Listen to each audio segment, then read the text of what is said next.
Hello बच्चों, आज हम करेंगे व्याकरण का एक बहुत ही महत्वपूर्ण विषय सर्वनाम। और हम जानेंगे कि सर्वनाम क्या होता है, इसकी क्या परिभाषा है और इसके कौन कौन से भेद हैं और इनकी क्या पहचान है। तो चलिए शुरू करते हैं। सबसे पहले हम करेंगे सर्वनाम का परिचय। सर्वनाम उन शब्दों को कहा जाता है जिन शब्दों का प्रयोग संज्ञा अर्थात किसी व्यक्ति, वस्तु, स्थान आदि के नाम के स्थान पर करते हैं। इसके अंतर्गत मैं, तुम, तुम्हारा, आप, आपका, इस, उस, यह, वह, हम, हमारा आदि शब्द आते हैं। सर्वनाम की परिभाषा: संज्ञा के स्थान पर प्रयुक्त होने वाले शब्दों को सर्वनाम कहा जाता है। सर्वनाम संज्ञा की पुनरावृत्ति रोककर वाक्यों को सौंदर्ययुक्त बनाता है। सर्वनाम के उदाहरण: आइए कुछ उदाहरणों के द्वारा सर्वनाम को विस्तार से समझते हैं। नीचे लिखे वाक्यों को ध्यानपूर्वक देखें। पेड़ पौधे प्रकाश संश्लेषण की क्रिया के दरमियान ऑक्सीजन मुक्त करते हैं। पेड़ पौधे पर्यावरण को संतुलित बनाए रखते हैं। पेड़ पौधे विभिन्न जीवों को आश्रय प्रदान करते हैं।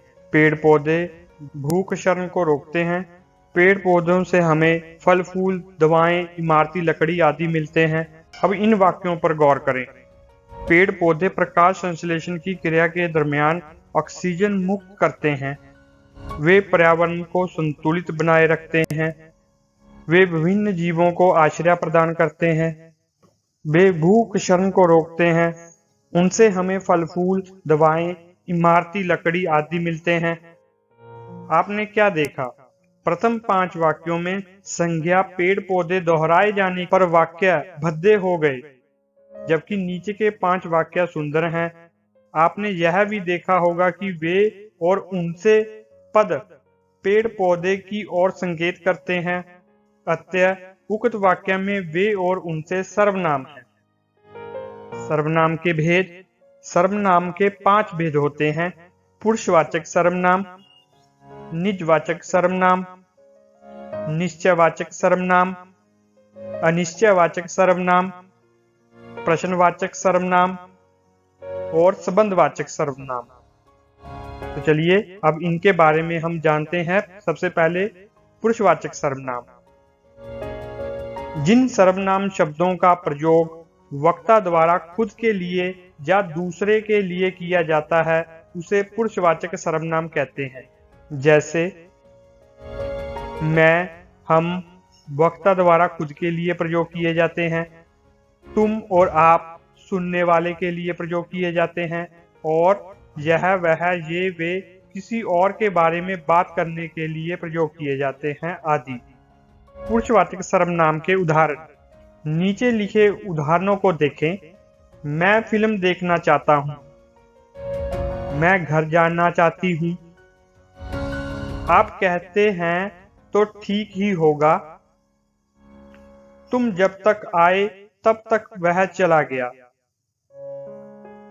आजकल आप कहाँ रहते हैं? वह पढ़ने में बहुत तेज है। यह व्यक्ति विश्वसनीय नहीं है। पुरुषवाचक सर्वनाम के भेद: पुरुषवाचक सर्वनाम के 3 भेद होते हैं। उत्तम पुरुष: जिन शब्दों का प्रयोग बोलने वाला खुद के लिए करता है। इसके अंतर्गत मैं, मेरा, मेरे, मेरी, मुझे, मुझको, हम, हमें, हमको, हमारा, हमारे, हमारी आदि आते हैं। जैसे मैं फुटबॉल खेलता हूँ। हम दो, हमारे दो। नंबर 2, मध्य पुरुष: जिन शब्दों का प्रयोग सुनने वाले के लिए किया जाता है। इसके अंतर्गत तू, तुझे, तुझको, तेरा, तेरे, तेरी, तुम, तुम्हें, तुमको, तुम्हारा, तुम्हारे, तुम्हारी, आप आदि आते हैं। जैसे तुम बहुत अच्छे हो। नंबर 3, अन्य पुरुष: जिन शब्दों का प्रयोग किसी तीसरे व्यक्ति के बारे में बात करने के लिए होता है। इसके अंतर्गत यह, वह, ये, वे आदि आते हैं। इनमें व्यक्तिवाचक संज्ञा के उदाहरण भी शामिल हैं। सर्वनाम की दूसरी किस्म निजवाचक सर्वनाम: जिन शब्दों का प्रयोग वक्ता किसी चीज को अपने साथ दर्शाने या अपनी बताने के लिए करता है, वे निजवाचक सर्वनाम कहलाते हैं।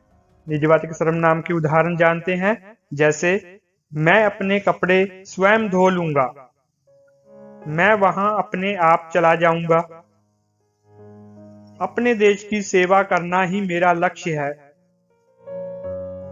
वहां जो गाड़ी खड़ी है वह मेरी है। ऊपर दिए गए वाक्यों में वक्ता ने खुद के लिए स्वयं और अपने आप का प्रयोग कामों को खुद से जोड़ने के लिए किया गया है। यहाँ आप शब्द का प्रयोग श्रोता के लिए हो वहां यह आदरसूचक मध्यम पुरुष होता है, और जहां आप शब्द का प्रयोग अपने लिए हो वहां निजवाचक होता है। सर्वनाम की तीसरी किस्म है निश्चयवाचक सर्वनाम। जिन सर्वनाम शब्दों के किसी वस्तु, व्यक्ति या स्थान की निश्चयता का बोध हो वे शब्द निश्चयवाचक सर्वनाम कहलाते हैं। निश्चयवाचक सर्वनाम के उदाहरण जैसे यह, वह आदि। यह कार मेरी है, वह मोटर बाइक तुम्हारी है, ये पुस्तकें मेरी हैं, वे मिठाइयां हैं, यह एक गाय है, वह एक बार फिर प्रथम आया। ऊपर दिए वाक्यों में यह, वह, ये, वे आदि का इस्तेमाल वस्तु, व्यक्ति आदि की निश्चयता को बोध कराने के लिए किया गया है, अतः ये निश्चयवाचक सर्वनाम कहलाएंगे। सर्वनाम की चौथी किस्म है अनिश्चयवाचक सर्वनाम। जिन सर्वनाम शब्दों से वस्तु, व्यक्ति, स्थान आदि की निश्चयता का बोध नहीं होता वे अनिश्चयवाचक सर्वनाम कहलाते हैं। अनिश्चयवाचक सर्वनाम के उदाहरण जैसे कुछ, कोई आदि। मुझे कुछ खाना है, मेरे खाने में कुछ गिर गया, मुझे बाजार से कुछ लाना है, कोई आ रहा है, मुझे कोई नजर आ रहा है, तुमसे कोई बात करना चाहता है, किसी ने तुम्हारे लिए ये भेजा है। ऊपर दिए गए वाक्यों में वक्ता सिर्फ अंदाजा लगा रहा है, लेकिन हमें वस्तु या व्यक्ति की निश्चयता का बोध नहीं हो रहा है, अतः कुछ, कोई आदि शब्द अनिश्चयवाचक सर्वनाम की श्रेणी में आते हैं। नंबर 5, प्रश्नवाचक सर्वनाम। जिन शब्दों का प्रयोग किसी वस्तु, व्यक्ति आदि के बारे में कोई सवाल पूछने या उसके बारे में जानने के लिए किया जाता है, उन शब्दों को प्रश्नवाचक सर्वनाम कहते हैं। प्रश्नवाचक सर्वनाम के उदाहरण जैसे कौन, क्या, कब, कहां आदि। देखो तो कौन आया है, आपने क्या खाया है, मैं जानना चाहता हूं कि तुम कौन हो, तुम बाजार से क्या लाए हो, वर्तमान में तुम क्या करते हो, आप क्या करना बेहद पसंद करते हैं। ऊपर दिए वाक्यों में कौन तथा क्या शब्दों का प्रयोग करके किसी व्यक्ति या वस्तु के बारे में जानने की कोशिश की जा रही है, अतः ये प्रश्नवाचक सर्वनाम की श्रेणी में आएंगे। सर्वनाम का छठा भेद संबंधवाचक सर्वनाम।